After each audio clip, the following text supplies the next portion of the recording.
Baik, Assalamualaikum warahmatullahi wabarakatuh. Halo warga psikologi, kembali lagi bersama kami di Psychotalk pada Sabtu ini. Nah, gimana nih kabarnya nih teman-teman? Sudah 2 minggu ya kita libur dulu, tidak Psychotalk. Dan hari ini perdana lagi untuk kita Psychotalk. Dan selanjutnya juga akan seperti biasa di Sabtu jam 10 pagi, kita akan melaksanakan live Psychotalk bersama narasumber-narasumber keren lainnya. Nah, untuk Sabtu ini, hari ini, kita itu kedatangan tamu nih, narasumbernya, yaitu Ibu Saprina Siregar, yang pengelola Sekolah Harsha, Yayasan Kayang Bangun Semesta. Nah, dengan tema yang sangat menarik nih, jadi tema kita itu akan membahas tentang sekolah nih, psikologi dan sekolah, yaitu dengan tema membangun PAUD ramah ABK, yaitu anak berkebutuhan khusus, dan berkolaborasi sekolah dan psikologi nih. Jadi psikologi itu seperti yang teman-teman lainnya sampaikan bahwa eh, psikologi itu peminatannya itu ada pendidikan, ada klinis, pio, dan juga sosial. Nah, kali ini kita membahasnya itu di pendidikannya nih teman-teman, bersama dengan Ibu Saprina. Nah, gimana Ibu kabarnya hari ini? Alhamdulillah sehat dan harus bahagia. Iya, harus bahagia ya, alhamdulillah. Nah, jadi ini Ibu kan pengelola yayasan Iya. ya. Nah, Wah. bisa nggak Ibu ceritakan nih profil singkat nih PAUD Harsha Ceria, dan dengar saya ada SD juga ya, Iya, namanya ada SD Islam Islam Karakter karakter Harsha. Harsha. Nah, bisa Ibu ceritakan sedikit profil singkat PAUD dan SD tersebut? Ya baik, Bismillahirrahmanirrahim. Assalamualaikum warahmatullahi wabarakatuh. Hai semua. Eh, ini penonton nggak ya? Iya, TikTok ya penonton. penonton. Ini hari ini saya jadi keren nih karena masuk TikTok ya, langsung TikTok nggak pernah Iya. live TikTok. Oke, baik. Perkenalkan nama saya Sabrina Sregar. Saya adalah pengelola Sekolah Harsha Ceria di Yayasan Kayang Bangun Semesta. Baik, tadi pertanyaannya profil Iya, dari profil singkat. singkatnya. Oke, untuk PAUD Harsha Ceria itu berbarengan ya dengan SD Islam Karakter Harsha. Kita berdiri di tahun 2021. Nah, masa COVID waktu itu ya, COVID Mm-mm. lagi meningkatnya masa itu Mm-mm. kami sempat disuruh berhenti, tidak boleh membuka sekolah dan lain sebagainya. Tapi masa itu juga kita membuka sekolah gitu ya, membuka sekolah. Jadi sekolah ini adalah sekolah yang berbasis karakter juga, Mm-mm. memiliki apa, menanamkan nilai-nilai Islam dan juga inklusi. Jadi di dalamnya itu kalau dikatakan inklusi kan kita menggabungkan Iya. menggabungkan anak-anak yang berkebutuhan khusus bergabung dengan anak-anak non ABK. Kalau saya bilang tuh anak kebanyakan di Iya. dalam satu kelas gitu, belajar bersama gitu. Eh, dan tahun 2021 itu saya bersama anak-anak saya, Masya Allah, ini dari tamatan dari Unmuha juga, psikologi Ah, Unmuha. Jadi kan psikologi ya Unmuha ya. psikologi Unmuha sekarang jadi fasilitator terapis di sini. Jadi akhirnya kita bertekad, yuklah kita buka sekolah Iya. sama-sama. Karena sebelumnya saya juga sudah dari tahun 2009 itu sudah bekerja di sekolah inklusi sebelumnya selama 12 Hmm, tahun. Akhirnya sudah harus berkembang kita kan. Jadi iya. akhirnya saya membuka sekolah sendiri gitu.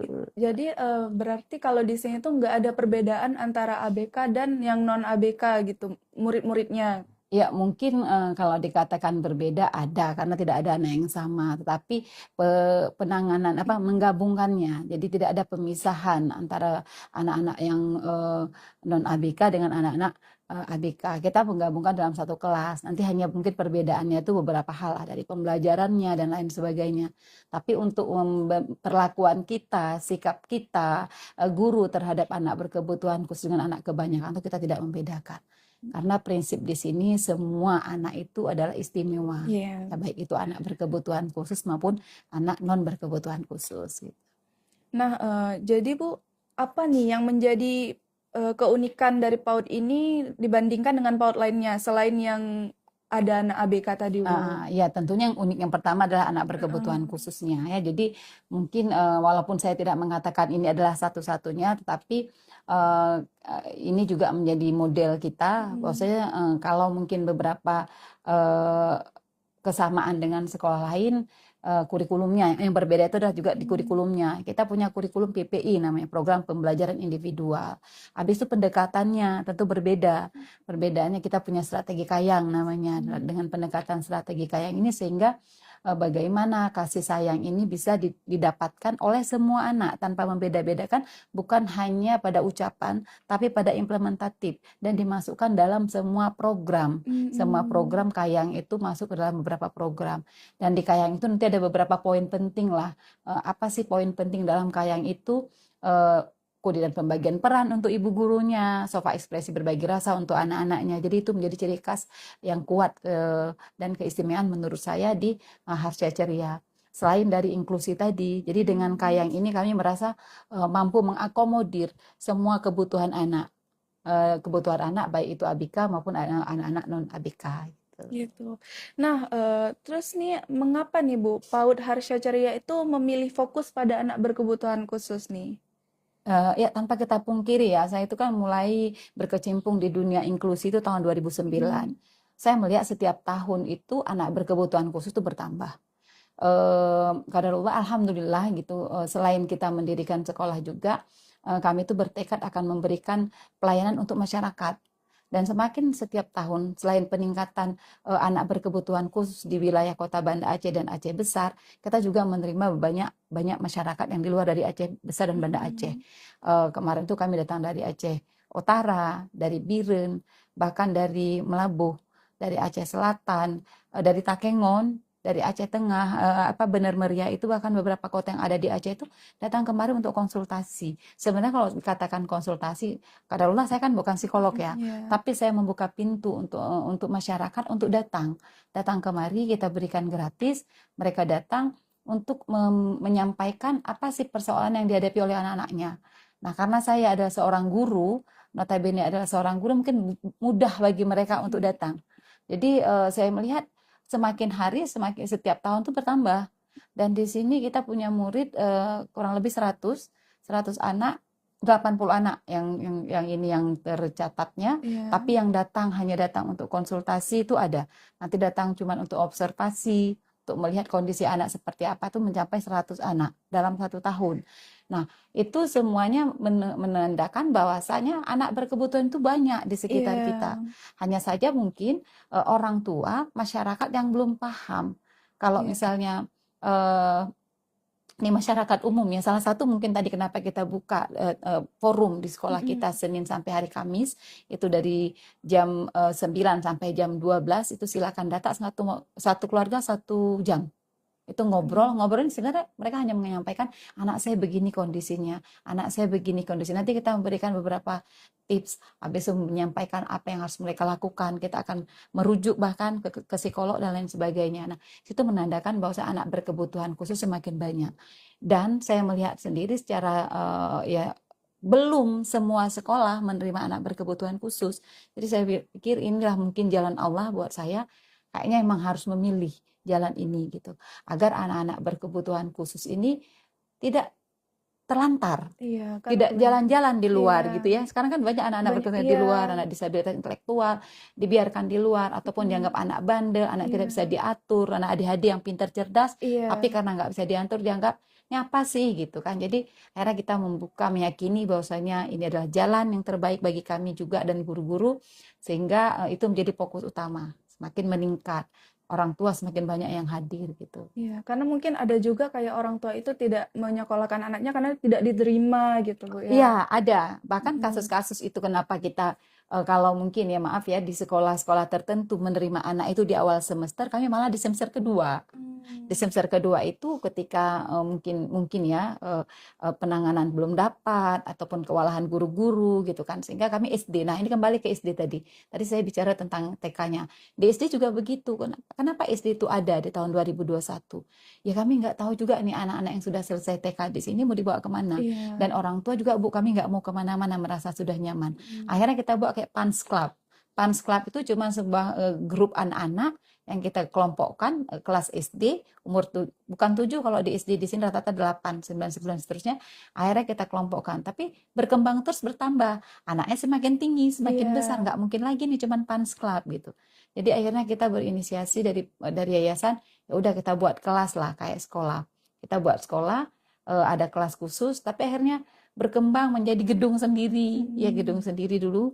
Biasanya udah berpindah kebetulan di Lingke tempatnya, akhirnya sekarang sekitar 21 anak. Dan itu ada beberapa anak itu memang pindahan dari SD-SD negeri yang mungkin sampai ke sana. Saya tidak mengatakan mereka tidak menangani, tetapi mungkin murid terlalu ramai, mereka tidak bisa fokus, akhirnya mereka beralih ke Harsha Ceria. Dan luar biasa, saya merasa kita berkolaborasi lah dengan SD, dengan kepala-kepala sekolah SD negeri kan. Akhirnya ini juga menjadi kenapa di ABK lagi ya, karena memang kebutuhan tadi, kebutuhan sekolah untuk anak ABK itu sebenarnya semakin banyak ya, anaknya semakin banyak gitu. Nah, kan tadi apa namanya, di PAUD ini kan menangani kasus-kasus fokus ke menangani jenis kebutuhan khususnya itu kan, Juga Bu, ya. ya. Nah, jenis kebutuhan khusus apa saja nih yang biasa ditangani PAUD Harsha Ceria? Ya, yang ada cerebral palsy ada. Cerebral palsy tentunya kita cerebral palsy kan dia juga harus ke dokter ya, harus terapi di luar. Ada juga ADHD. Ada lambat Speech ya delay speech gitu. delay, gangguan perilaku, terus disabilitas intelektual, terus lamban dalam belajar.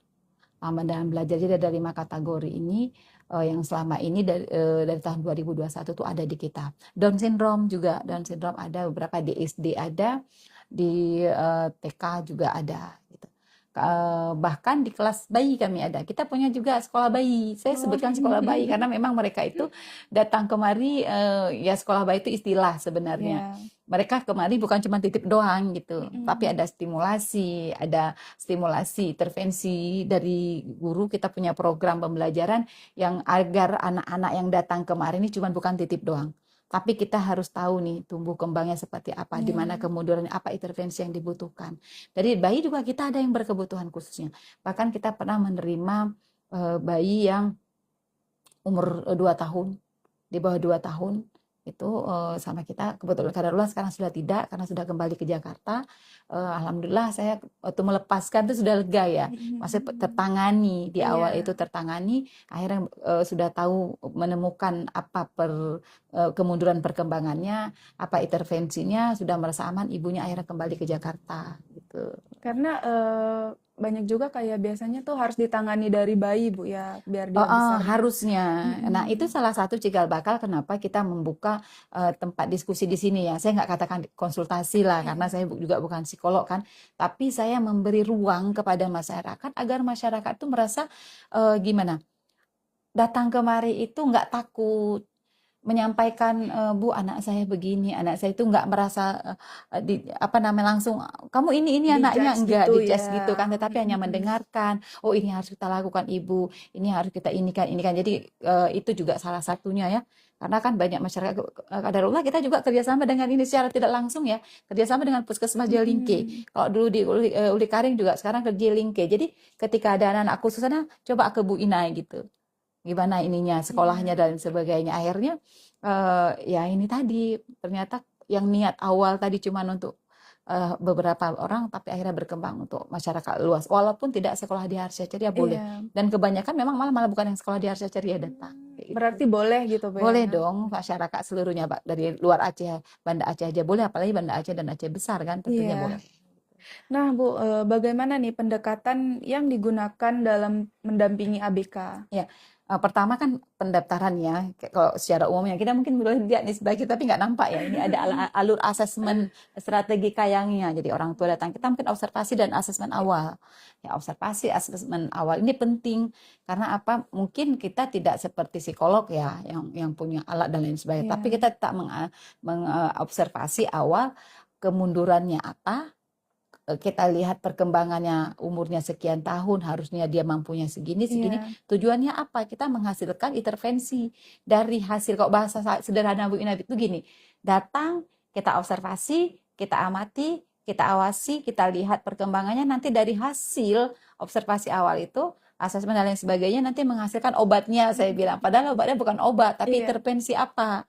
Wah, intervensinya ternyata umur sekian masih belum jalan. Wah, umur sekian ternyata ini. Ketika sudah dapat itu, kita bisa membuat pembelajarannya. Jadi pertama observasi, besok program pembelajaran tadi dari Iya. asesmen tadi, jadi pendampingannya itu pendekatannya menghasilkan PPI, program pembelajaran individual. Karena tentu yang hadir itu kan beragam, nggak Iya. sama semua. Mm-mm. Untuk anak-anak non ABK saja, mereka tuh punya kecerdasan yang berbeda. Cara belajar, gaya belajar juga berbeda, pendekatan kita juga kepada anaknya berbeda. Sehingga dari observasi awal itu kita bisa mengasih, oh PPI-nya berarti kebutuhan si A seperti ini. Habis itu pendekatan bermain, ya bermain. Kemarin alhamdulillah datang juga nih dari Unmuha kan, kita Mm-mm. buat permainan di sini bagaimana menggunakan permainan tradisional bisa nggak untuk anak berkebutuhan khusus? Bisa ternyata. Dan kami sudah manfaatkan itu. Anak-anak bermain. Dah. Di bermain inilah kita bisa membantu apa? Mulai dari SI-nya. Bagaimana apa namanya motorik halus, motorik kasar, dan lain sebagainya. Selanjutnya ada kolaborasi dengan orang tua dan para ahli ini tentunya. Ini yang nggak boleh lupa. Karena kita sebagai praktisi nggak bisa berdiri sendiri. Kita harus berkolaborasi. Saya berkolaborasi dengan Unmuha udah pasti sama Mama Hana, Hana apa? Hana Amalia Spesi kan, psikolog. Terus ada Bunda Bu Eni juga kita bekerja sama. Setiap kami ada persoalan kadang telepon, kadang-kadang Iya. Kak, kita rujuk ke sana ya Bu, ini kondisinya seperti ini, tolonglah Bu. Oh boleh, kami tidak bisa menegakkan diagnosa. Akhirnya gimana? Kita menemukan beberapa ciri-ciri, kita kirimkan, kita suruh orang tua ke sana. Jadi sekolah inklusi itu harus terbuka. Sekolah inklusi itu nggak boleh, aku sendiri aja nih. Nggak bisa, kita butuh orang luar. Kita butuh akademisi. Kita butuh orang yang ahli gitu. Sehingga apa? Kita nggak jalan sendiri, nggak salah penanganan. Ntar salah penanganan kan? Iya. Karena kan saya kan nggak belajar sampai akademiknya ya kan? Nanti salah penanganan. Jadi itu yang kita lakukan. Jadi pendekatannya ada observasi, ada pembelajaran individual juga, pendekatan bermain gitu kan. Habis itu kolaborasi orang tua dan apa namanya dengan ahli tadi, dengan psikolog dan lain sebagainya. Nah, kan tadi Ibu bilang tuh harus berkolaborasi dengan orang tua juga kan. Mm-mm. Nah, misalnya nih Bu, orang tuanya itu emang sibuk banget kayak gitu, tapi Mm. jadi kurang ada waktu lah untuk bisa berkolaborasi dengan Mm-mm. sekolahnya seperti itu. Nah, Mm-mm. bagaimana tuh Bu? Nah, di awal itu kita kan ini alur asesmen ini, istilahnya alur asesmen strategi Kayang ini yang harus dijalankan oleh orang tua, yang harus dilalui oleh orang tua ketika mendaftar anak kemari. Pertama orang tua itu datang itu biasanya kalau awal pertama biasanya kan mereka apakah melalui handphone dulu, telepon dulu, buat janji dan lain sebagainya. Tapi ketika sudah bertemu di awal itu, biasanya kita sampaikan apa yang harus orang tua siapkan ketika anaknya datang kemari. Karena bukan apa yang harus kami siapkan pertama, orang tua dulu. Yang pertama orang tua siapkan itu bukan masalah pembiayaannya, tetapi kesiapan orang tua ikut serta. Bukan hanya satu orang tua, Iya. tetapi kedua orang tua. Bahkan biasanya saya ketika pertemuan pertama itu nanti akan bertanya siapa saja yang ada di rumah. Oh, ada kakaknya, ada abangnya, ada nenek, ada kakek, ada om dan tante. Saya berharap malah semua datang kemari. Karena untuk menangani satu anak berkebutuhan khusus itu butuh orang banyak. Bahkan kalau ada istilah itu mendidik satu anak itu butuh orang satu kampung. Ya, Iya. tapi kalau untuk anak berkebutuhan khusus karena notabene ini untuk sekolah, untuk pembelajarannya ini, maka dia butuh ayah, bunda, siapa yang ada di rumah itu. Karena program ini tidak akan bisa jalan kalau saya suka candain orang tua, ayah bunda kalau seandainya punya proyek besar miliaran, ini lebih besar proyeknya. Karena ayah bunda akan menghabiskan waktu sia-sia ketika mengantarkan kepada kami, tapi ayah bunda tidak ikut peran aktif, Iya. tidak konsisten, tidak menjalankan aturan yang sudah kami lakukan. Terapi yang sudah kita lakukan tidak juga dilakukan dengan di rumah, tidak mengulang-ulang, tidak konsisten dengan kesepakatan dengan maka proyek yang miliaran tadi itu akan dikalahkan. Lebih bahaya lagi nih proyek Iya. seumur hidup saya bilang gitu kan. Nah, jadi ada beberapa kesepakatan.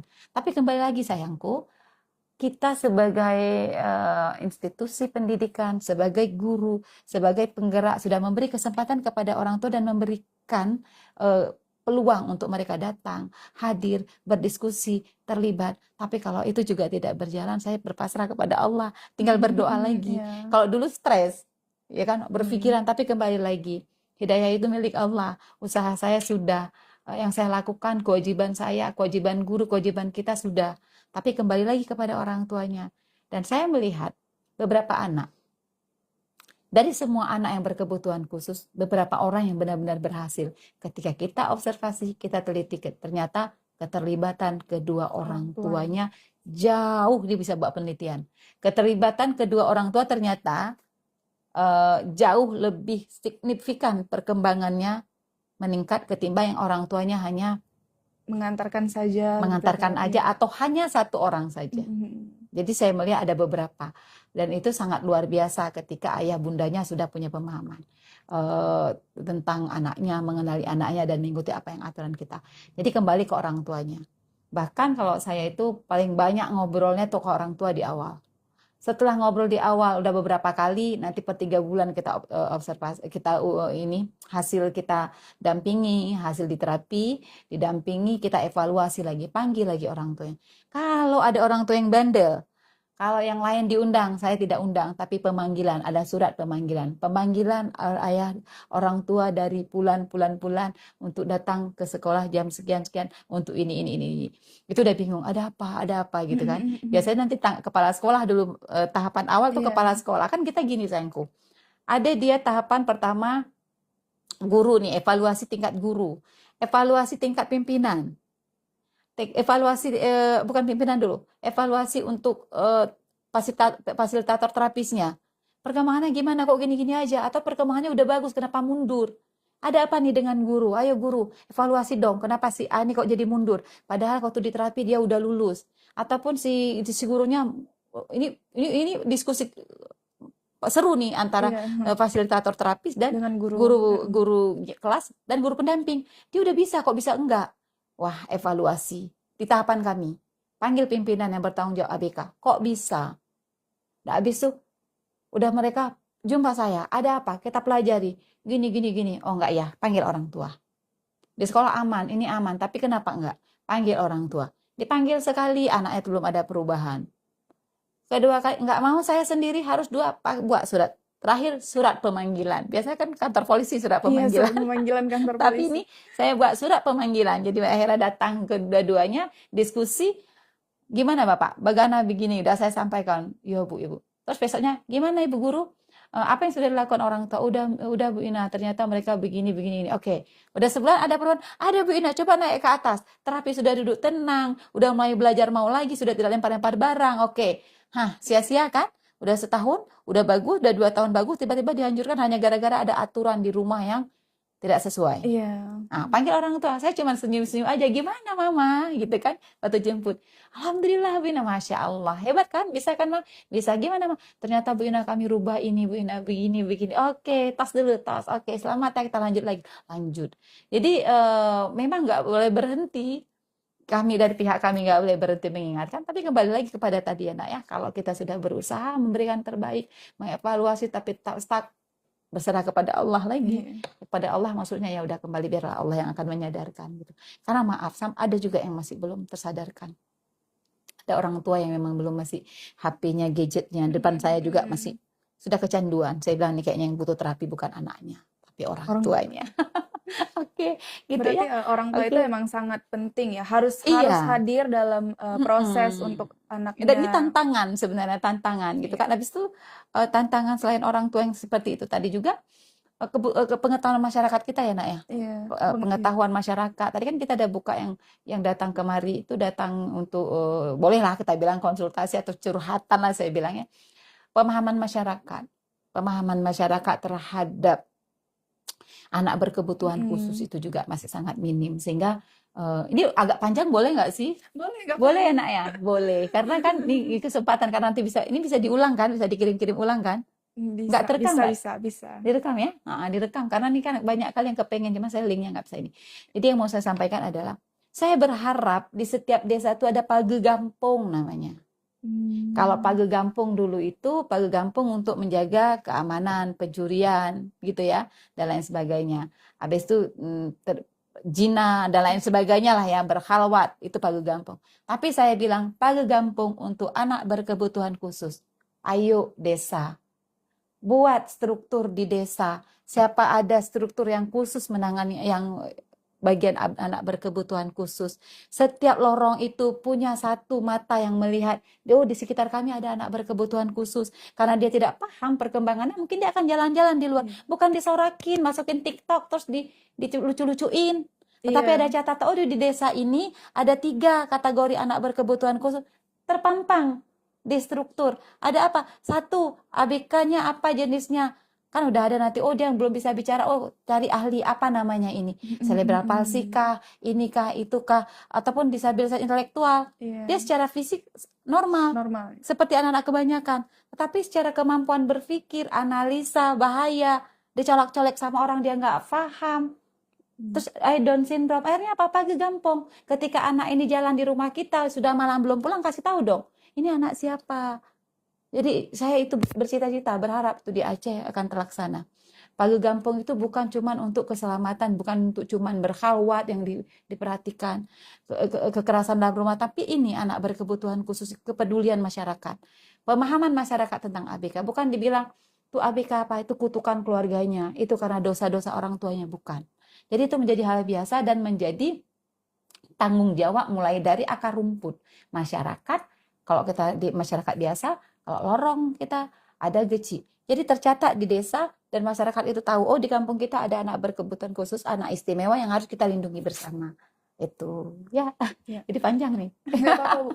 Karena kan kadang ada juga nih, mungkin karena dia bertingkah, misalnya kan kadang kan ABK itu kan walaupun dia sudah dewasa, kadang bertingkah seperti anak-anak. Terus kayak misalnya nih dia lempar-lempar pasir, terus kayak masyarakatnya tuh bilang kayak Nakal gitu ya ya. nakal, kayak udah biarin aja, memang dia kan emang gitu, emang ABK gitu, biarin aja. Sebenarnya itu gimana Bu? Apakah masyarakatnya tuh harus gimana kalau misalnya dia bertingkah seperti itu? Karena kebanyakan ya dibiarin gitu. Ini yang mau saya sampaikan Pagu Gampung tadi. Ketika dia sudah ada di Gampung, ini kita kok ngomongin di Gampung ya, bukan lagi ngomongin di PAUD. Kalau kita ngomongin di Gampung, di masyarakat luas, nah makanya butuhnya ada kerjasama antara institusi Gampung. Itu kan kita punya puskesmas, sayangku. Kita kan punya puskesmas. Kan puskesmas itu kan, Gampung itu kan ininya ke puskesmas. Kita bisa lapor dong ke puskesmas. Mereka kan punya dokter. Dokter bisa rujuk. Bisa rujuk ke mana? Ke psikolog. Ke rumah sakit lebih besar lagi. Nah, di sana nanti akan ada penanganan. Terus ada nanti psikolog yang datang ke daerah. Misalnya gini, kalau itu sudah berjalan di Gampung sudah ada buat pelaporan ke desa, ke puskesmas. Puskesmas sudah tahu nih ada data di Gampung ini, di kecamatan ini ada sekian. Terus nanti itu menjadi tempat masyarakat itu juga menyampaikan kondisi anaknya. Tentunya mungkin kalau di puskesmas nggak ada psikolognya nih, mereka bisa rujuk. Oh, coba bawa ke Zainal Abidin, kan rumah sakit umum besar, ke Zainal Abidin. Nanti di sana nanti akan diberikan penanganan. Ada nanti akan diarahkan kepada terapinya, juga akan diarahkan penanganan secara psikologis mentalnya. Karena seperti yang adik sampaikan tadi ya, mental mereka mungkin umurnya udah umur sekian, tapi mentalnya masih belum. Umurnya mungkin udah umur 15 tahun, tapi mentalnya masih umur 8 tahun, 9 tahun gitu. Atau bahkan 7 tahun, dia belum tahu bahaya dan sebagainya gitu. Terus ada yang tanya nih Bu, dari Kumat Sugata, katanya sekolah inklusi yang dicanangkan pemerintah aja nggak jalan Bu. Nah itu gimana tuh Bu? Aduh, ya secara regulasi kita ada undang-undang, ya secara regulasi, ya peraturan menteri, ada undang-undang nomor 70 tahun 2009 itu peraturan menteri. Ada undang-undang juga bahwa setiap masyarakat itu berhak mendapatkan pendidikan, gitu kan. Nah, saya tidak bicara tentang gimana ya. Saya mau mengambil peran nih. Kita mau mengambil peran. Silakan ambil peran sesuai dengan visi dan misi hidupmu. Dan saya meyakini ketika Allah menciptakan anak berkebutuhan khusus, karena maaf, kendala dari pemerintah mungkin ya, saya lihat beberapa pertemuan itu adalah kesiapan dari pengajar. Kesiapan dari pengajar nggak bisa kita pungkiri, sumber dayanya. Sumber daya manusianya. Diterima misalnya, diwajibkan terima anak berkebutuhan khusus, tetapi penanganannya tidak ada. Bahkan saya pernah ada ikut pertemuan kemarin dengan beberapa teman-teman yang memiliki yang sekolah LB, mereka katakan gini, Bapak bagaimana pertemuan kami di Dinas Pendidikan, bagaimana anak kita digabungkan dengan anak kami yang berkebutuhan khusus digabungkan di sekolah reguler.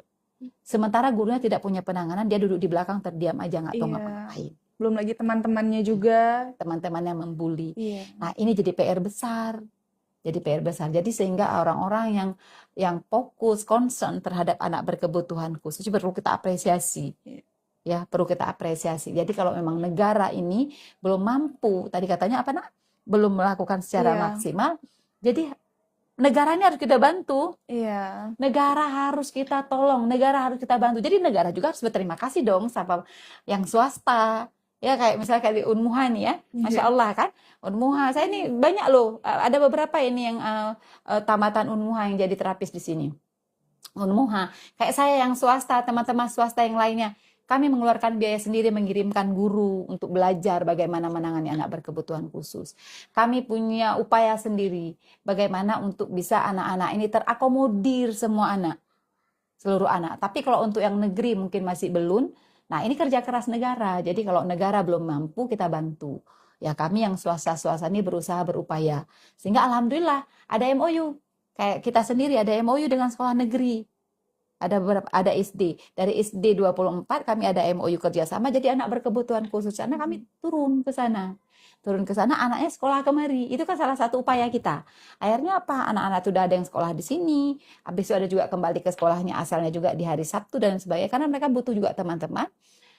Terus alhamdulillah juga bukan hanya SD 24 akhirnya. SD lain sudah tahu, akhirnya yang merasa anaknya butuh penanganan khusus datang. Jadi saya rasa memang butuh kerja keras untuk pendidikan inklusi di Indonesia, terutama di daerah-daerah. Dan kita yang punya kapasitas, kemampuan, keinginan, dan menurut saya ini adalah fitrah dari Allah. Allah yang mengajak kita ini yang bekerja harus sebenar-benarnya. Ketika diberikan kewajiban, diberikan kesempatan oleh Allah, maka berpikirlah, belajarlah, upgrade ya, iya, cari ilmu, cari tahu. Kayak saya, Bu Hana, saya cari ada Kak Weni, ada belajar kemana-mana, cari tahu bagaimana cara penanganannya. Kalau seluruhnya kita berharap ke negara, banyak masalah di negara ini. iya. Ya enggak sih? Gak cuma urusan Banyak negara ini masalahnya. Jadi kita ambil satu peran. Yang peran yang sudah kita pilih itu harus bertanggung jawab. jawab gitu ya. Jadi tetap semangat ya, jangan pesimis. Yang kita masih belum bisa lakukan minimal, maaf, kita sudah punya upaya ya. Tetap semangat. Saya meyakini insya Allah inklusi akan tetap berjaya insya Allah. Nah, Ya. jadi selain tantangan yang tadi tuh Bu, apa ada tantangan yang lainnya nih untuk menangani anak-anak tersebut? Iya, kalau di Harsha Ceria itu ya pertama orang tua tadi itu Iya, tantangan, masyarakat gitu kan. Terus kalau saya lihat dari orang tua ini kan gini, tidak ada konsistensi ya. iya, Itu masih belum konsistensi. Habis itu orang tua ini kan kita tidak bisa pungkiri, mereka itu kan sangat-sangat dengan beban mental, psikologis dengan menerima iya, anak berkebutuhan khusus. Dan saya sering juga menangis ya melihat ada orang tua yang tidak tidur gitu kan, tidak bisa istirahat dengan baik, konon lagi dia bekerja tapi dengan punya anak berkebutuhan iya, khusus kan, ini menjadi tantangan sebenarnya untuk penanganannya. Sehingga kadang-kadang udah dilakukan intervensi menurut saya sudah tepat, tetapi hasilnya tidak maksimal karena mungkin hanya dapatnya di sekolah, tidak dapat di rumah. Satu, yang kedua, pemahaman orang tua juga tentang anak berkebutuhan khusus nggak semuanya penuh paham. Tidak semua orang tua paham. Yang ketiga, penolakan. Masih ada, enggak, iya, anak saya tuh baik-baik aja. Bisa kok dia ngomong. iya, Kok disuruh ambilkan dia tahu kok. Bahkan dia kalau apa-apa dia tahu ini, tahu. Dia ambil ini. Ini mana gambar ini? Dia tahu. Dia tunjuk ini, dia tahu. Bahkan dia ABC tahu. Dia baca dia lancar. Tapi berkebutuhan khusus itu kan banyak jenisnya, iya, banyak modelnya. Dan kemampuan anak itu bukan cuma tulis baca saja. Bagaimana menganalisa, bagaimana bahasanya kalau kemarin itu apa kita bilangnya? Dia tahu nih, ambilkan nak, dia paham, dia cuma tahu bahasa reseptif, tidak punya bahasa ekspresif. Jadi kadang-kadang orang tua tuh nolak, bisa kok Bu, kok saya suruh dia tahu. Dia bahkan kalau ayahnya datang, dia langsung bunyi mobil dia keluar. Itu hanya pembiasaan-pembiasaan aja. Tapi apakah anak kita, maaf, seperti robot gitu, iya, kan harus berkembang. Jadi penolakan-penolakan itu yang terkadang menghambat proses intervensi kita. Jadi dan saya selalu sampaikan kalau kita sudah menolak, jalan untuk itu berat. susah ya Susah gitu, karena sulit jadi sulit jadi ya. sulit, tertutup gitu. Tapi ketika iya Bu, saya datang kemari anak saya begini gini ini apa Bu? Jadi terbuka. Tetapi kalau tapi kan Bu enggak gitu Bu. Tapi kan Hmm. Bu kan ini, tapi itu maka akan lebih sulit. Maka terima dulu, menerima, kita bekerja sama, kita terbuka, terbuka maksudnya untuk mendapatkan informasi dari sini, dari psikolognya, dari terapisnya, dari gurunya, dari kemana kita bawa itu terbuka. Dan satu lagi yang selanjutnya, pemahaman orang tua bahwasanya anak ini adalah kalau autis dikatakan penyakit, berarti Iya. ada obatnya. Hmm. Pemahaman itu tadi. Habis itu kalau orang terus karena kepingin anaknya cepat, ada yang ajak ke orang pintar bawa Mm-mm. dipijat. Di ini saya selalu bilang, saya memang tidak, saya bukan dokter. Kalau dibawa ke dokter, dokter tahu nih kalau ditekan ininya bahaya. Tapi kalau kita tukang yang pijat yang bukan ahlinya, bukan tekilir kan masalahnya. Iya. Bukan bukan tekilir, Pak patah mungkin oke lah. Tapi kalau yang masalah anak kita kayak autis, kayak ini kita pijat sana salah pijat nanti udah bermasalah lagi. Terus dan beberapa anak kita yang kategori ABK ini kan banyak hal yang kadang-kadang harus ada dietnya. Iya. Ya gara-gara memang harus makan obat ini, dikasih obat ini, zat yang masuk ke dalam tubuhnya dia menolak, maka dia tantrum semakin parah dan lain sebagainya. Jadi ini juga menjadi kendala. Itu salah satu kendalanya orang tua, lingkungan dan sebagainya. Mungkin gitu. Gitu ya. Nah, itu kan nyambung nih, Bu, sama ada yang bertanya nih, kalau misalnya kan anak ABK itu kan banyak nih jenisnya nih. Mm-mm. Nah, terus ada yang tanya nih, Bu, dari Altaf, katanya anak dislesia itu apakah termasuk ABK juga? Iya, anak yang tidak sesuai berkembang tidak sesuai dengan tahapannya ya berkebutuhan khusus juga. Anak berkebutuhan khusus kan anak yang perlu penanganan Iya. khusus. Ya kalau dia penanganan khusus tuh sebenarnya semua kita berkebutuhan khusus ya. Saya juga berkebutuhan khusus. Kalau saya nggak pakai kacamata nih saya nggak nampak gitu kan. Tapi yang untuk anak berkebutuhan khusus yang dimaksud di sini adalah anak butuh penanganan khusus yang berbeda dengan anak-anak yang lain gitu. Nah, apakah disleksia itu butuh penanganan khusus? Saya rasa iya.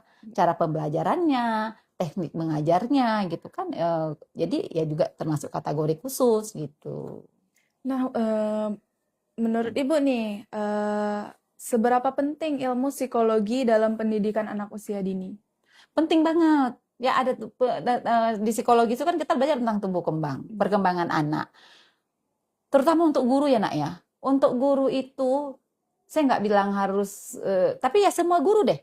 Mau dia di TK inklusi, mau di SD, TK umum, sekolah SD inklusi umum, butuh ilmu psikologi. Bagaimana menangani tentang sosial emosionalnya. Bagaimana menangani tentang tumbuh kembangnya. Kita harus tahu nih, ini kok bodoh kali bahasa-bahasa gitu kan. Mm-mm. Padahal dia bukan bodoh, emang ada kemudahan perkembangannya. Makanya perlu asesmen di awal tadi.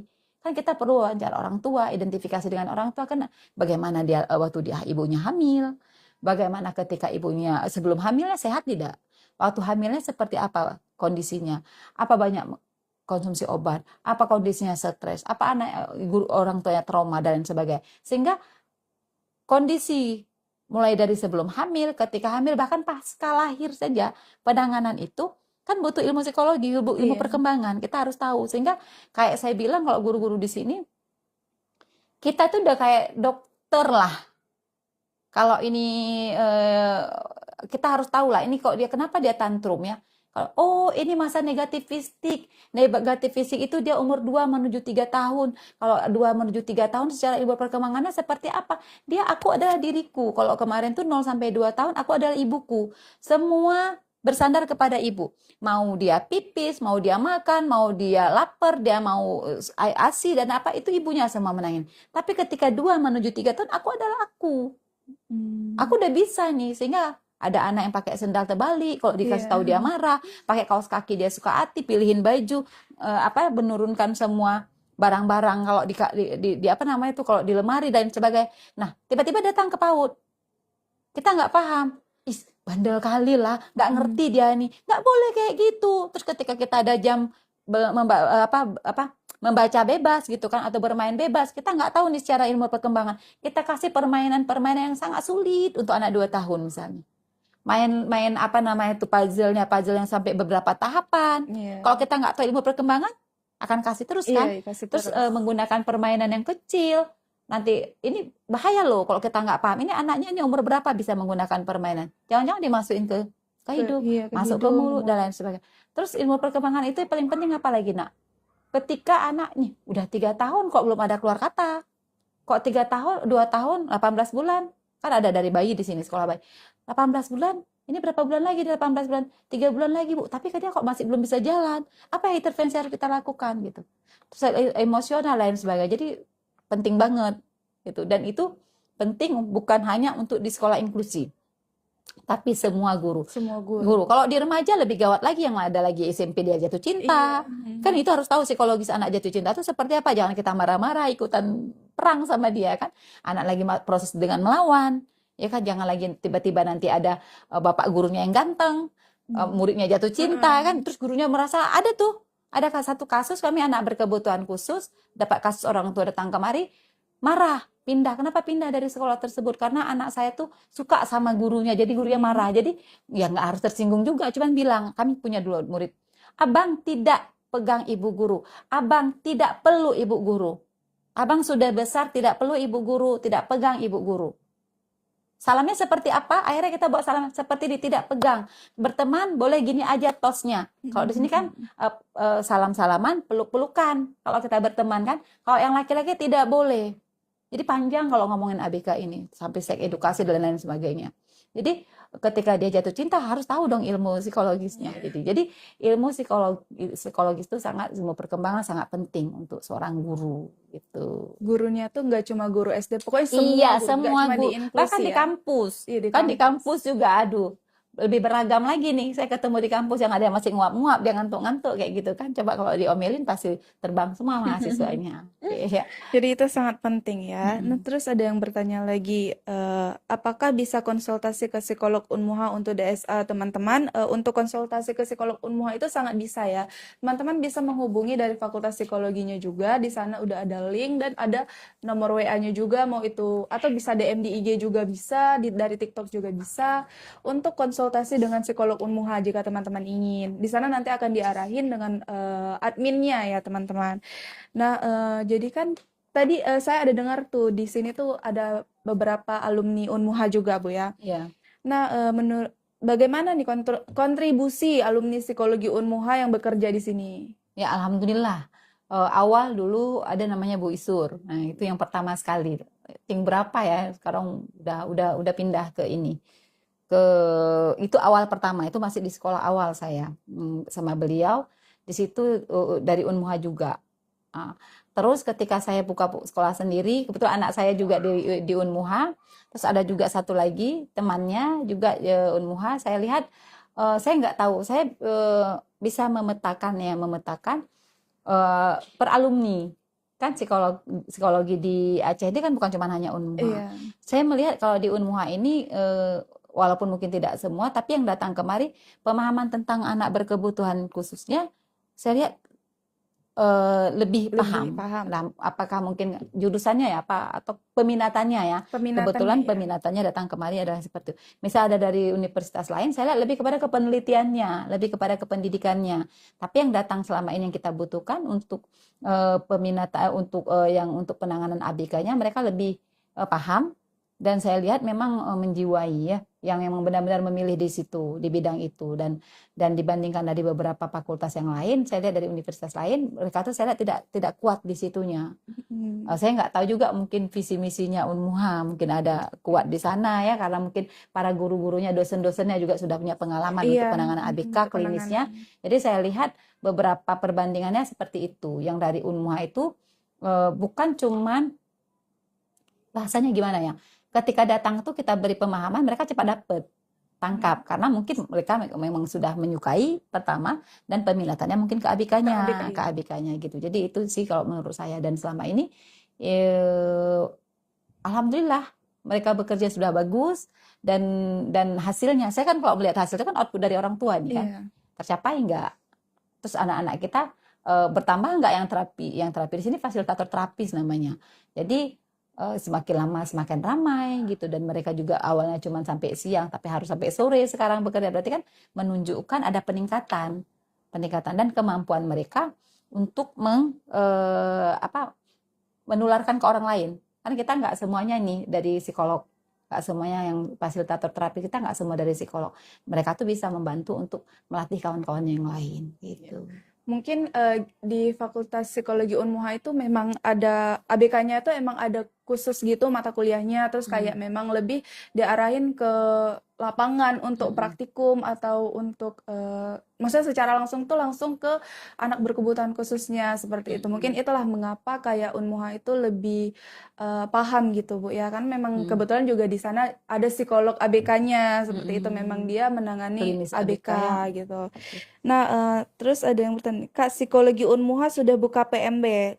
Untuk PMB-nya teman-teman, Psikologi Unmuha sudah buka ya. Unmuha sudah buka. Mungkin teman-teman bisa lihat dari profil Fakultas Psikologi yang ada di TikTok ini. Nanti di situ ada hubungi kami. Teman-teman bisa eh, klik itu linknya dan di sana sudah ada nomor WA-nya. Fakultas Psikologi Unmuha. Mungkin ada juga kalau ingin dari Instagram Fakultas Psikologi Unmuha juga ada linknya. Di sana sudah ada brosur nih, brosur teman-teman ingin mencari tahu tentang Fakultas Psikologi, apa-apa aja pekerjaannya, peminatannya apa-apa aja. Di sana sudah ada brosurnya. Juga bisa menghubungi lewat WA-nya, juga dari TikToknya, DM-nya, semua. Dan insya Allah akan direspon semua ya teman-teman, direspon dengan adminnya. Dan jangan lupa juga chatnya itu di jam kerja, jangan tiba-tiba tengah malam, jam 12 malam gitu teman-teman. Jadi bisa chat mulai dari jam 8 mungkin sampai jam 5 sore. Dan insya Allah kalau di jam segitu teman-teman, orang adminnya akan membalas semua pesan dari teman-teman. Jadi bisa dicek informasinya dari link profil dari TikTok maupun Instagram teman-teman. Nah, Bu, jadi lanjut lagi nih. Eh, Bagaimana nih pengalaman bekerja sama dengan mahasiswa KPL Psikologi Unmuha? Berarti mahasiswa yang bukan alumni, yang masih mahasiswa aja sudah Sudah boleh pernah, KPL di sini ya? ya, oh ya, sudah pernah beberapa kali yang namanya mahasiswa kan macam-macam Iya. tuh. Tapi secara garis besarnya saya lihat yang pertama cara Unmuha mengantarkan kan anak-anaknya gitu kan. Jadi eh, bukan cuman menitip aja gitu, bukan cuman ini ada mahasiswa antar enggak, tapi ada suratnya, maksudnya resmi Mm-mm. dan dosennya juga melakukan ini datang ke sekolah untuk melihat bagaimana kondisi anak-anaknya gitu kan, bukan cuma dilepas sendiri gitu kan. Terus kalaupun ada persoalan-persoalan misalnya ketika dalam proses PPL, kita udah pernah berapa kali PPL itu pihak dari Unmuha itu turun tangan.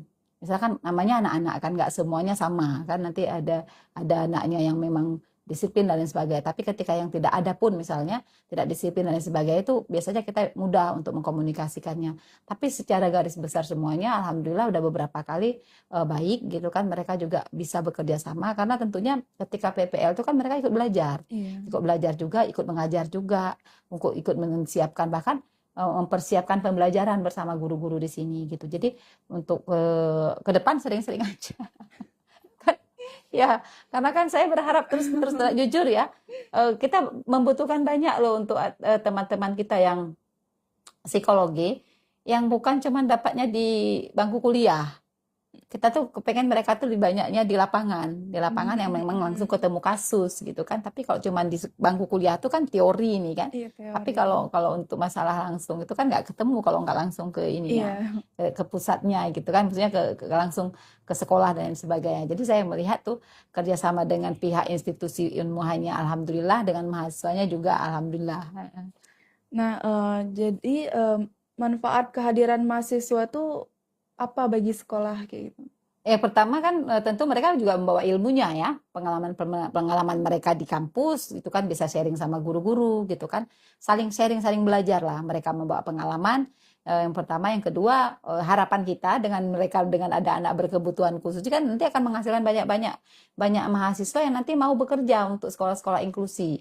Karena jujur ya banyak tamatan psikologi itu nggak mau dia di PAUD. Padahal dia itu dibutuhkan Mm-mm. sekali ya, mungkin nggak bisa disalahkan juga mungkin income dan lain sebagainya gitu kan, karena itu kembali ke negara lagi lah Iya. ya, bukan tanggung bukan bukan bukan kapasitas kita mungkin nilai gaji gaji apa dan lain Gaji, iya, sebagainya. iya. Seharusnya saya berharapnya ini ya negara itu harus menerima banyak-banyak mahasiswa psikologi untuk ditempatkan di SD, di SMP, di SMA untuk menjadi guru.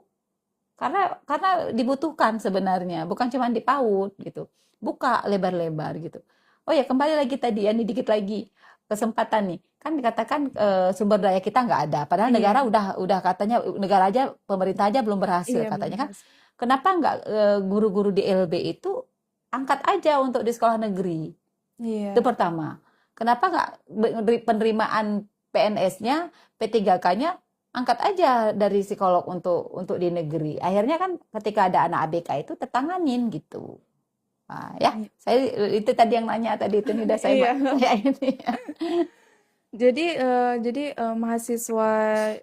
mahasiswanya nih ada juga nih, apa dampak nyata nih yang mahasiswa datang ke sini itu bagi anak-anak dan tenaga pendidik? Itu tadi variasi kan, dapat guru baru dia pasti kan Iya. anak senang gitu kan, lebih muda-muda lagi kan, tentu lebih semangat gitu kan. Terus kalau yang selama ini mungkin dia ketemu dengan guru-gurunya yang lama, tapi ketemu dengan guru baru dan lebih energik tentunya, harus harus energik lagi mereka, maksudnya dengan anak-anak. Kalau mereka nggak energik, anaknya yang narik-narik nanti kan. Jadi Iya. mereka secara nggak langsung tuh eh, untuk mereka dapat pembelajaran, untuk kami pun yang menyenangkan gitu kan, anak-anak kami dapat orang baru gitu, dan manfaatnya itu apa, apalagi mereka datang lebih dari satu orang kan. Untuk anak-anak kami, anak berkebutuhan khusus ini, ketemu orang baru itu terhadap pembelajaran untuk bisa menyesuaikan diri gitu kan, dan lain sebagainya. Jadi dampaknya bagus.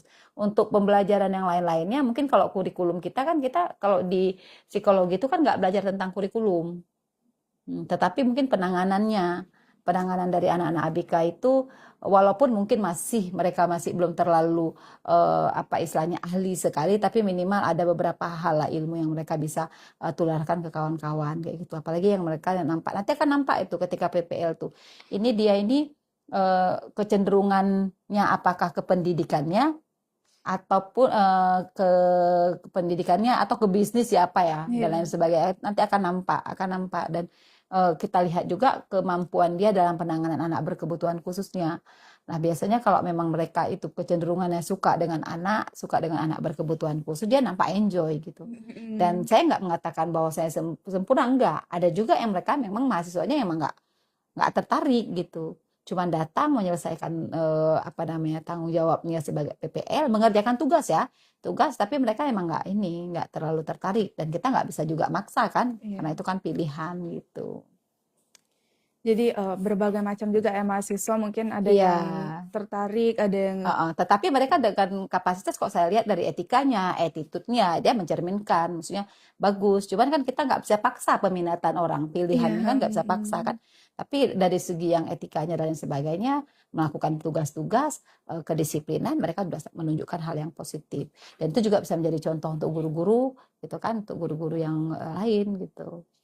Gitu teman-teman. Nah, apakah mungkin ada kisah atau pengalaman yang paling berkesan dari PAUD ini gitu? Yang paling berkesan itu sebenarnya kan, kalau bagi kami itu kan, ketika orang tua menelpon, orang tua, Bu Ina, ataupun ngasih tahu ke terapis, Bu, alhamdulillah, ya Allah Bu, dia sudah bisa panggil mama. Mungkin bagi kita itu kan biasa Iya. saja. Bu, bertahun-tahun saya menunggu dia memanggil mama, dia sudah panggil saya mama. Itu yang luar biasa. Satu. Yang kedua, Bu, tiba-tiba dia udah tahu mau minum, mau jajan, saya bawa Bu dia jajan. Itu negatifnya, bawa jajan. Tapi udah tahu, berarti ada itu hal yang sangat luar biasa.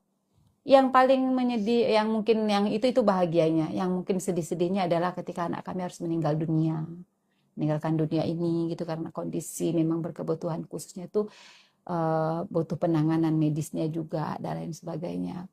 Habis itu yang kita sedihkan juga, tidak bisa kita pungkiri, ada juga udah berkebutuhan khusus, ada percekcokan keluarga dan lain sebagainya. Itu hal-hal yang kadang-kadang secara tidak langsung kan kita juga harus terlibat. Jadi anak nanti yang tidak ditangani dengan baik oleh orang tuanya, ditangani oleh neneknya dan lain sebagainya karena akibat perceraian, itu juga pengalaman-pengalaman yang sangat luar biasa, yang menyedihkan gitu kan. Kalau yang ada yang bahagianya tadi, itu tadi orang tua merasa anaknya sudah berkembang, terus Bu Jo, kalau anak saya berkembang Bu, ya terima kasih. Ada juga yang Bu, anak saya belum berkembang, itu yang sedih-sedihnya mungkin ya, yang belum berkembang, tapi tanpa sadari memang ada yang dia stuck Kita nggak bisa pungkiri ada anak-anak berkebutuhan khusus ini kan dia gini, ada siap latih, siap didik. Tapi kalau saya di sini, kok di Kayang tuh ada siap rasa namanya. Walaupun dia kadang-kadang dilatih udah nggak bisa, ikut pendidikan dia secara akademik dia nggak bisa, tapi rasa dia merasa senang nyaman datang ke sekolah. Eh, dan kita harus sampaikan ke orang tua, IQ-nya emang udah di bawah rata-rata. Berarti dilatih juga nggak bisa, berarti pendampingan untuk seumur hidupnya. Itu yang kita harus, kadang-kadang itu yang kadang-kadang membuat kita ini ya sedih juga gitu kan. Tapi kembali lagi kita harus menguatkan, kalau kita terus bersedih bagaimana orang tua. Jadi kita harus menguatkan, harus sama-sama, sehingga makanya bahasanya itu ada dia siap latih, siap didik, kalau kami siap rasa. Dia datang kemari. Ada yang benar-benar tidak bisa lagi dididik dan tidak bisa dia dilatih pun tidak bisa. Jadi dia siap rasa, dia gembira, dia datang. Makanya mungkin kok lihat video-video yang ada di Harsha Ceria itu kan bermacam ragam itu kondisi anaknya. Untuk dia berdiri udah umur 8 tahun aja dia agak susah. Untuk dia jalan susah. Untuk dia berbicara tidak bisa. Badannya kecil, tinggi dan sebagainya. Jadi banyak hal yang seperti itu kembali lagi kondisinya memang kita nggak bisa lakukan apapun. Itu kadang-kadang yang sedihnya gitu kan. Tapi alhamdulillah orang tua masih semangat. Apalagi kita tetap harus semangat kayak gitu. Jadi pengalamannya Iya. senang, sedih. Iya. Nah, mungkin udah hampir-hampir di penutup nih Bu ya. Iya. Apa harapan Ibu ke depannya untuk PAUD Harsha Ceria dan juga SD Islam Karakter Harsha nih? Ya. PAUD Harsha Ceria, SD Islam Karakter Harsha itu menjadi rumah. Ya, rumah itu ibaratnya rumah itu kan tempat yang ternyaman. Kondisi apapun kita di luar sana, kita harus kembalinya ke rumah. Saya berharap ini akan menjadi rumah yang nyaman untuk semua, bukan hanya untuk orang tua, bukan hanya untuk murid, tapi seluruh elemen yang datang ke Harsha Ceria, guru, baik itu guru, pendik dan lain sebagainya, bahkan masyarakat. Silakan datang kemari, jadikanlah ini rumah. Bukan untuk tempat yang menakutkan, tetapi ini tempat yang paling nyaman. Itu pesannya, itu harapannya, termasuk untuk SD-nya juga. Jadi kan SD itu sebagai rumah yang membentuk karakter, ya karakter Islam yang kita berikan kepada anak-anak kita di SD juga di Harsha Ceria. Mungkin begitu. Jadi menjadi tempat rumah. Kalaupun ada yang, setiap ada yang keluar, saya bilang jangan ragu-ragu. Rumah tempat pulang. Kalau nanti pulang sudah keluar, mau kembali boleh. Karena ada kasusnya sudah kepingin mencoba, pulang nggak apa-apa. Karena karena sistem kita di sini semua berpusat kepada anak, pada kebutuhan anak, bukan pada kebutuhan orang tua, bukan kebutuhan kami pribadi, tapi kebutuhan anak itu apa. Jadi siapapun yang datang kita akan terima. Gitu. Jadi nggak harus sekolah di sini juga. Iya, masyarakat biasa juga masyarakat boleh. bisa juga boleh teman-teman. Nah, untuk harapan Ibu terhadap peran Fakultas Psikologi Unmuha ke depannya? Kerjasama kita tetap semakin erat ya. Mama Hana ini dekannya Masya Allah ya, banyak sekali memberi kesempatan kepada kami dan kerjasama kita terus semakin kuat, menjadikan kerjasama ini ladang amal untuk kita bersama. Secara umum itu Unmuha, kami juga secara umum itu Yayasan Kayang Bangun Semesta, PAUD Harsha Ceria, SD Islam Karakter Harsha. Tapi secara pribadi, saya pribadi, Mama Hana pribadi, dan dosen, mahasiswa pribadi ini adalah menjadi sebaik-baik manusia adalah bermanfaat untuk orang lain. Dan kita memilih jalan akan menjadi sebaik-baik manusia untuk bisa bermanfaat gitu. Terus jangan capek lah ya ketika saya telepon Mama Hana kan, Mama ini kayak mana gitu kan. Tetap terus bersama-sama gitu. Oke. Udah selesai. Bang Ros, melihat. Terus selanjutnya mungkin udah terakhir ya. Apa pesan Ibu nih untuk orang tua yang memiliki anak kebutuhan khusus? Iya. Yang pertama, kalau di sini ya, setiap orang tua setelah ketemu sama saya, kita ngobrol, saya ajak berdoa. Yang pertama adalah penerimaan. Ketika anak kita sudah berkebutuhan khusus, terima. Bentuk menerima itu seperti apa, Bu Ina? Rasa syukur. Jadi ketika anak yang sudah dititipkan Allah, saya selalu berdoa dengan orang tua. Saya sampaikan, kita berdoa kepada Allah. Apa kata Allah? Ketika engkau bersyukur, maka aku akan tambahkan nikmatku. Ketika tidak bersyukur, maka aku akan hukumanku berat gitu kan, siksaanku keras. Ketika kita bersyukur, bagaimana cara mensyukuri kita berkebutuhan khusus? Ya sebutkan kepada Allah, ya Allah, alhamdulillah, terima kasih. Setelah kita baca doa, penutupnya, terima kasih ya Allah, Engkau telah menitipkan anakku pulan-pulan.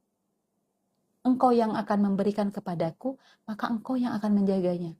Engkau akan bimbing diriku, suamiku, keluargaku, guru-guru anakku, terapis untuk membimbing anak. Aku meyakini itu ya Allah, Engkau yang akan memberikan, maka Engkau yang akan menjaga, dan Engkau yang akan memudahkan. Rasa syukur itu yang harus setiap hari orang tua sampaikan kepada Allah Subhanahu wa Ta'ala. Kalau berdoa, saya yakin pasti orang tua berdoa, tapi terkadang afirmasi positif kita dari diri kita mengatakan, langsung meyakini Allah akan memudahkan, Allah memberikan itu kepada kita, maka Allah akan memberi jalan kebaikan. Itu berulang-ulang dan katakan, ya Allah, terima kasih, aku bersyukur dengan anak ini. Terima kasih Allah, bersyukur. Penerimaan.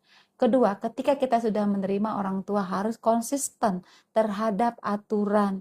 Pemahaman tentang ABK harus ditingkatkan, mengupgrade diri, belajar, cari tahu, kenali anak-anaknya, sehingga bagaimanapun kondisi anak-anak itu, insya Allah akan tertangani dengan baik. Dan nanti semuanya meyakini tidak mungkin Allah memberikan produk yang gagal kepada kita orang tua. Tentu ada kebaikan, tentu ada hikmah yang Allah berikan kepada kita. Ketika kita sudah menerima, maka hal-hal yang saya sampaikan tadi akan menjadi mudah. Jadi orang tua terima, syukuri, intervensi yang tepat, belajar yang banyak, kenali anak, insya Allah penanganannya akan jauh lebih baik, dan perkembangan anak kita akan jauh lebih baik juga, insya Allah. Nah, gitu. Jadi itulah pesan-pesannya teman-teman. Mungkin nih yang terakhir sebelum kita menutup ya Bu ya. Ya. Mungkin teman-teman kalau ada yang ingin mau bertanya boleh juga silahkan. Jika tidak kami akan menutupnya ya teman-teman, karena juga sudah sejam lebih ya, sejam lebih 5 menit kita udah live gini. Tapi kalau jika ada yang bertanya boleh. Dan ini pesan terakhirnya Bu, apa pesan Ibu untuk mahasiswa psikologi yang ingin terjun di dunia pendidikan anak? Ya, ini anak-anakku mahasiswa psikologi, terjunlah ke lapangan dengan hati, ya, dengan rasa, ya, dengan kesabaran dan empati. Dunia anak itu membutuhkan bukan hanya ilmu, nak, bukan hanya ilmu teori yang ada di kampus, di meja belajar kampusmu, tapi yang dibutuhkan juga ketulusan, kasih sayang, menyayangi dengan kesungguhan anak-anak.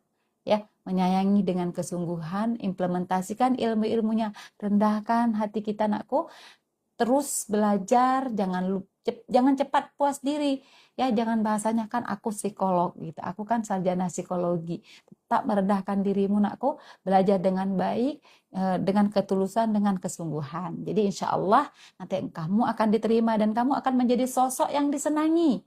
Ya, jangan yang ditakuti, yang disegani, ya. Segan boleh nggak sih? Tapi takut, ya. Takut jumpa sama ibu itu karena dia psikolog, jangan. Tetapi menjadi psikolog yang menyenangkan. Kalau nanti jadi psikolog ya, nak. Kalau masih jadi sarjana psikologi juga cerminkan dirimu. Anak mahasiswa yang paham tentang rasa, kasih sayang, dan empati. Mungkin itu saja dari saya. Harus rendah diri. Ya, gitu ya. Pokoknya jangan sombong, jangan harus selalu rendah diri ya, gitu. Rendah hati, bukan rendah diri, rendah hati, tulus, empati, kasih sayang, jangan sampai nanti ada yang keluar ilernya, gitu kan, nanti kalah dengan guru-guru yang lain. Jadi itu juga adalah tantangan untuk guru-guru anak-anak sarjana psikologi yang nantinya harus turun ke lapangan, ya. Gitu teman-teman. Nah mungkin sebelum kita mengakhiri, saya akan memberitahu sekali lagi, menginformasikan bahwa PMB sudah buka untuk Fakultas Psikologi. Jadi teman-teman bisa melihat, membuka profilnya, lalu menekan klik hubungi kami. Di sana sudah ada WhatsApp-nya teman-teman. Nanti teman-teman bisa menanyakan di sana, men-chat aja di sana, nanti pasti akan dibalas dengan adminnya teman-teman. Atau jika ingin lebih lanjutnya juga ada di Instagramnya Fakultas Psikologi Unmuha.